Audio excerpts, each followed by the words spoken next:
Miffy se rendait chez sa tante Alice pour une petite visite. Tout en marchant, elle traversa une prairie pleine de fleurs de toutes les couleurs. Et de jolis papillons voletaient partout. Mais attendez, que vit-elle alors dans l'herbe? Une chenille, en train de dévorer la feuille d'une jolie fleur. Pourquoi est-ce que tu manges cette feuille, petite chenille? Demanda Miffy. Je vais t'emmener chez ma tante Alice. Elle te donnera sûrement quelque chose de meilleur.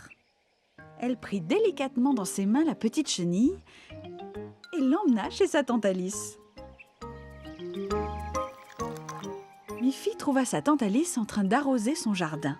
« Qu'est-ce que tu tiens à la main ?» demanda tante Alice. « C'est une vilaine petite chenille, » dit Miffy. « Elle était en train de manger la feuille d'une très jolie fleur. » Tante Alice ne put s'empêcher de rire. « Les chenilles doivent manger les feuilles, Miffy, » dit tante Alice. « Elles leur sont nécessaires pour accomplir leur transformation. » « Quel genre de transformation ?» demanda Miffy. « Tu verras, » dit tante Alice. « C'est quelque chose de magique. Tu n'en croiras pas tes yeux. » Miffy était très intriguée. Que pouvait être cette transformation? Tante Alice plaça délicatement la petite chenille près de quelques feuilles appétissantes. « Tu peux venir tous les jours pour surveiller la chenille, Miffy, et la nourrir avec d'autres feuilles, » dit-elle. « Alors tu verras quelque chose de très surprenant. » La curiosité de Miffy était à son comble. Elle adorait les surprises. Elle avait hâte de revenir le lendemain. Chaque fois que Miffy venait chez sa tante Alice, elle apportait toujours des feuilles pour la petite chenille. Mais elle ne vit aucune transformation. « Tu dois être patiente, Miffy, » dit tante Alice. « La surprise ne va pas tarder. » Le jour suivant, Miffy fut très triste. « Oh non! Regarde, la chenille est toute enveloppée de filaments blancs. » « On appelle ça le cocon, » dit tante Alice. « C'est le travail de la chenille. Elle dort à l'intérieur. La semaine prochaine, tu auras enfin ta grande surprise. »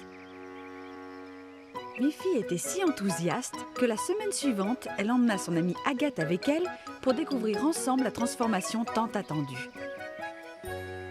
Elles regardèrent avec attention, mais rien ne se produisit. Le cocon blanc était toujours là, accroché à la tige, immobile. Tout à coup, il commença à bouger. Il se secoua, trembla, et puis se fendit. Nos deux amis se penchèrent davantage, les yeux émerveillés. Sortant du cocon, ce n'était pas une petite chenille, mais quelque chose d'autre. Qu'est-ce que cela pouvait être? La chose glissa sur la feuille, et alors, quelle surprise! Des ailes s'ouvrirent. Quelle transformation! Ce n'est plus une chenille du tout, s'écria Miffy. C'est un papillon. Tu avais raison, tante Alice. Quelque chose de magique est arrivé. Une petite chenille affamée s'est transformée en un merveilleux papillon. Le papillon battit de ses ailes toutes neuves pour leur dire au revoir et vola vers un nouveau monde.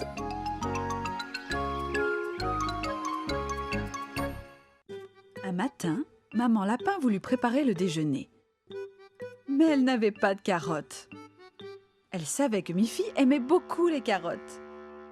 Je suis allée au marché de très bonne heure ce matin, mais quelqu'un avait déjà acheté toutes les carottes des marchands. Il n'en restait plus une. Moi, je sais qui a des carottes dans ce jardin. C'est Colette. Elle a un très beau jardin où elle fait pousser un tas de carottes. Alors, si tu allais chez Colette, je suis sûre qu'elle te donnerait quelques succulentes carottes. Au même moment, Colette était installée devant son petit déjeuner. Elle était en train de manger la toute dernière carotte de son jardin. Ces carottes sont si bonnes que je ne résiste pas à toutes les manger. J'aurais dû en planter beaucoup plus, dit Colette. Elle leva les yeux et aperçut Miffy qui venait vers elle. Bonjour Miffy, Bonjour Colette. dit Miffy. Je suis venue parce que j'aurais aimé goûter tes belles carottes. Colette se sentit terriblement gênée d'avoir mangé sa dernière carotte. Hélas, Miffy, dit-elle, je n'ai plus une seule carotte aujourd'hui. Et si j'en plante maintenant, elles ne seront pas mûres avant des semaines. À ce moment-là, Tante Alice arriva, portant 2 lourds paniers. Bonjour Miffy. Bonjour Colette. J'ai acheté toutes les carottes du marché ce matin. J'ai l'intention d'essayer une nouvelle recette très spéciale. Vous êtes invitées toutes les deux à venir la découvrir. Vous pouvez emmener des amis si vous voulez. Et elle s'en alla chez elle. Miffy et Colette étaient impatientes d'aller à ce dîner.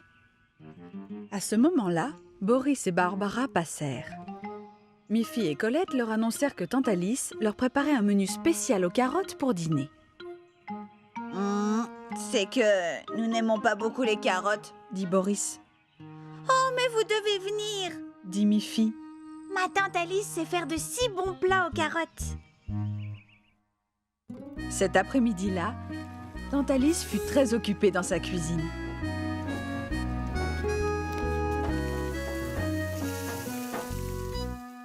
En début de soirée, Boris s'apprêtait à déguster un énorme sandwich.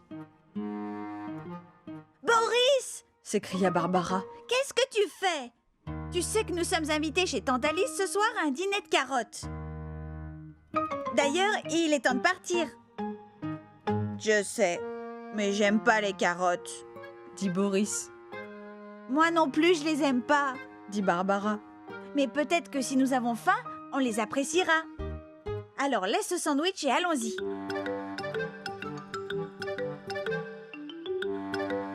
En arrivant près de la maison de tante Alice, ils sentirent une odeur appétissante. Ça sent vraiment très bon, dit Barbara. Ça peut pas être des carottes, dit Boris. Elle a dû préparer autre chose. Quand tout le monde fut à table, tante Alice leur servit de la soupe aux carottes, du pain aux carottes, un pâté en croûte aux carottes et du jus de carotte. Allez, servez-vous, dit tante Alice. Boris et Barbara se régalèrent de chaque plat du dîner de tante Alice. Et voici le dessert surprise aux carottes, dit tante Alice. Bravo, lança Boris. Quel fabuleux festin aux carottes! Sur le chemin du retour, Boris dit à Barbara. C'était vraiment un très bon repas. Nous allons planter un tas de carottes dans notre jardin. Miffy adorait les couleurs. Elle regarda par la fenêtre pour repérer les couleurs de la nature. Elle vit que le ciel était bleu, que l'herbe était verte.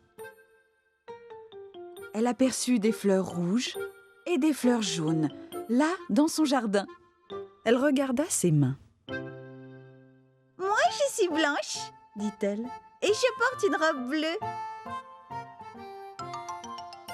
Que c'est agréable d'avoir autant de couleurs autour de soi, pensa-t-elle. À ce moment-là, on sonna à la porte. C'était Mélanie. Bonjour Mélanie, dit Miffy. Bonjour Miffy, dit Mélanie. Je vais jouer au parc. Tu veux venir avec moi? Ah, volontiers, dit Miffy. Et nos 2 petites amies s'en allèrent ensemble. Sur le chemin du parc, elles passèrent devant la maison de Colette. Sa maison était rouge avec un toit vert. Il y avait de lumineuses fleurs jaunes plantées dans le bac à fleurs de la fenêtre. Colette revenait de son jardin. Sa brouette était pleine de belles carottes oranges. bonjour Colette, dit Miffy. Bonjour Miffy. Bonjour Mélanie, dit Colette. Tu as une très belle maison toute en couleurs, dit Mélanie. Merci, dit Colette. Elle est très gaie, n'est-ce pas? Oui, elle est ravissante, dit Miffy. Miffy et Mélanie dirent au revoir à Colette et continuèrent leur chemin. Arrivées au parc, elles s'amusèrent sur une balançoire jaune. Elles glissèrent sur un toboggan bleu.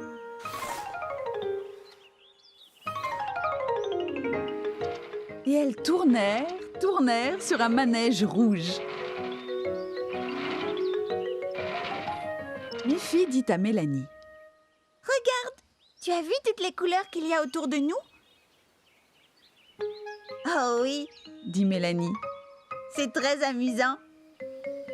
Toi, tu es blanche et moi, je suis brune. Nous sommes de couleurs différentes. Nous sommes de couleurs différentes, mais nous sommes égales. Dit Miffy. Exact. Approuva Mélanie. Nous sommes deux petites filles, l'une blanche et l'autre brune. Toutes ces couleurs différentes rendirent nos petites amies très joyeuses. Il y a vraiment partout des couleurs différentes autour de nous, Dit Mélanie. Elles virent un oiseau vert, un autre bleu et des tas de papillons multicolores.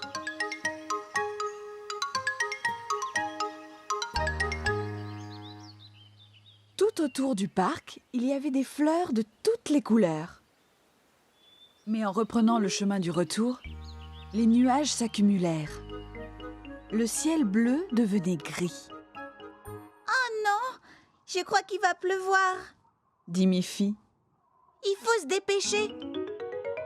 Mais tout à coup, le soleil réapparut.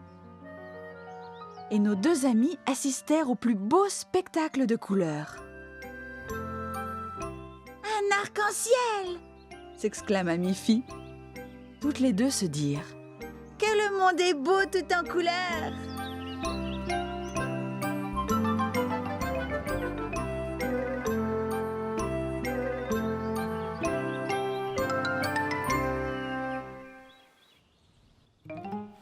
Un matin, Miffy était tout agitée. Papy et Mamina Pompon venaient lui rendre visite. Cela voulait toujours dire une surprise à la clé. Papy portait d'ailleurs un gros paquet. Maman et Papa Pompon souhaitèrent la bienvenue aux grands-parents de Miffy. Bonjour Mamina. Bonjour Papy. Je suis très contente de vous voir. Nous sommes aussi très heureux de te voir, dit Mamina Pompon. Nous t'avons apporté quelque chose qui devrait te faire plaisir, Miffy, dit Papy. Je l'ai fait moi-même dans mon atelier, tout spécialement pour toi. C'est vrai? Qu'est-ce que c'est? Demanda Miffy. Je suis impatiente de voir ce que c'est. Miffy ouvrit délicatement le joli paquet. C'était une magnifique, rutilante trottinette en bois, Qu'est-ce qu'elle est belle! dit Miffy. Il y a même un petit panier sur le guidon. Je vais pouvoir transporter mon nounours dans ce panier. Merci beaucoup. C'est un merveilleux cadeau, Papy. Miffy voulait essayer sa trottinette sans attendre. Allons jusqu'au parc, comme ça tu peux l'essayer, Miffy, dit Papa Pompon. Je vais te suivre. Miffy fila sur sa trottinette, son nounours bien installé dans le panier. Papa Pompon avait toutes les peines du monde à la suivre, J'espère que tu apprécies ta promenade.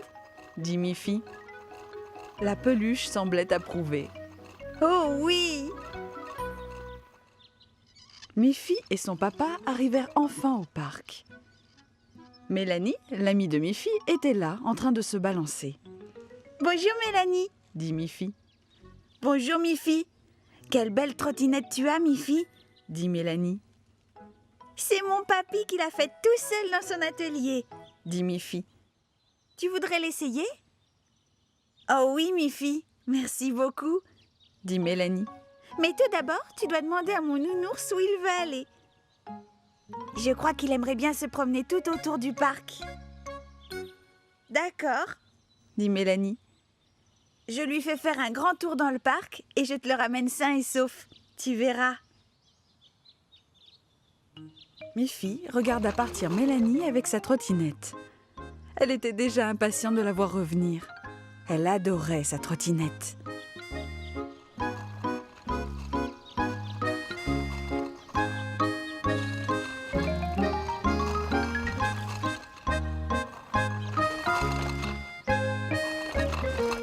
À son retour, Mélanie dit: C'est une très belle trottinette, Miffy. Je vais demander à mon père de m'en faire une aussi. Et on pourra se balader ensemble. Ça serait formidable, dit Miffy. Miffy s'en donna à cœur joie avec sa trottinette en rentrant à la maison pour prendre le thé. Papy Pompon, lui, était ravi que sa trottinette ait autant de succès. Lors d'une nouvelle promenade au parc, Mélanie arriva avec sa propre trottinette toute neuve.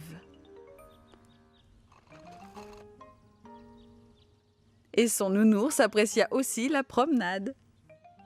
Miffy et Mélanie, sans oublier leur peluche, passèrent un merveilleux après-midi.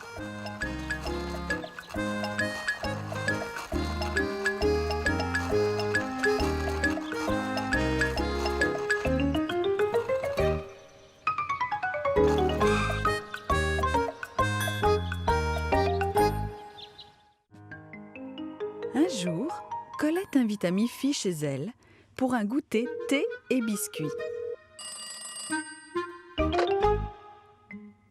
Miffy demanda à sa maman si elle pouvait y aller. « Bien sûr que tu peux y aller, Miffy, » dit maman Pompon. « Sois seulement très prudente avec ta trottinette. Il fait froid dehors. Et le sol peut devenir glissant si la neige se met à tomber. » « Je serai très prudente, maman, » dit Miffy. « Je te promets de te rapporter des biscuits de Colette. » Miffy se lança sur sa trottinette vers la maison de Colette. Elle atteignit la maison de Colette sans encombre. Colette avait préparé de délicieux biscuits et du thé. Miffy et Colette passèrent un agréable moment ensemble.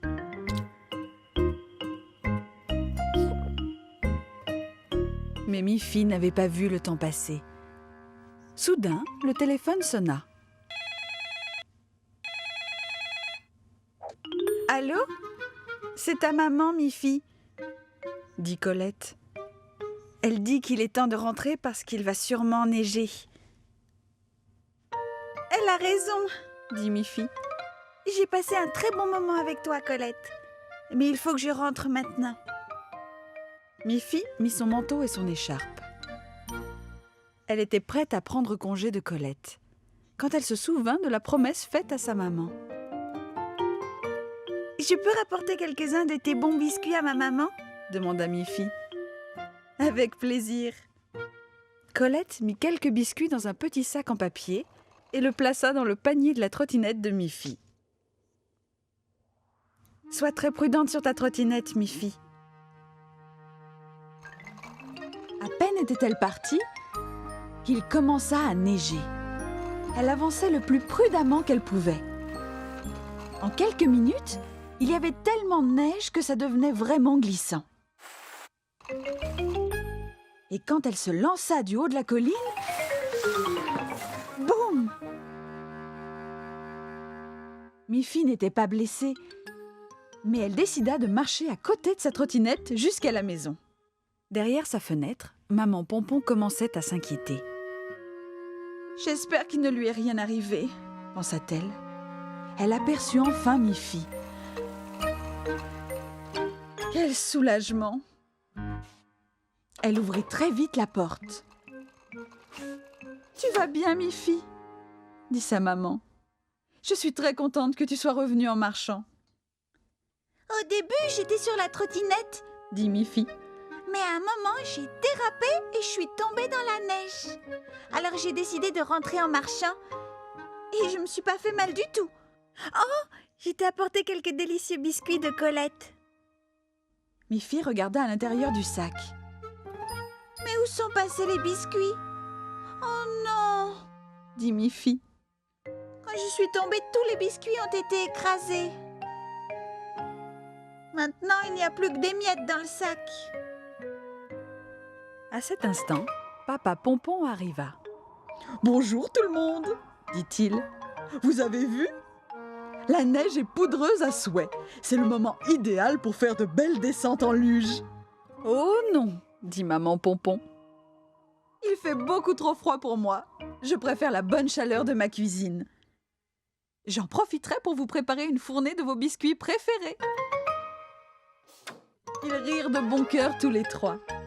Et tandis que Maman Pompon était occupée à ses fourneaux, Miffy apprécia beaucoup sa balade en luge.